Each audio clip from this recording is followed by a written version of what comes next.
שלום לכולם, היום אני אציג בפניכם סרטון המדגים את תהליך הכנת התרופה TPA לטיפול מטופל שעבר שבץ מוחי איסכמי.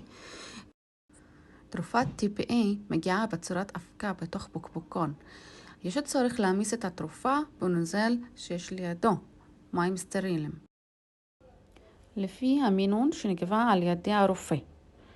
באבקה יש את הצ'ופצ'יק הזה שאפשר להעביר את המים סטריליים לבקבוקון אבקה.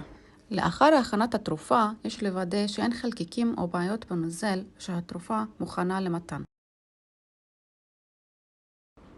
אחרי כמה שניות מהמיהול אנחנו רואים שאין חלקיקים ושהתרופה מוכנה למתן. שואפת מהאמפולה 8.1 מיליגרם לפי החישוב שערכתי לפני, ואני נותנת לרופא לתת את הפוש. הפוש שניתן על ידי רופא למשך דקה עד 2 דקות. ואחרי זה, שאר החומר אני שמה בשקית של סיילן 100 cc, כמו שאתם רואים בתמונה, ומחברת את השקית למכשיר אייבק שנמצא ליד המטופל.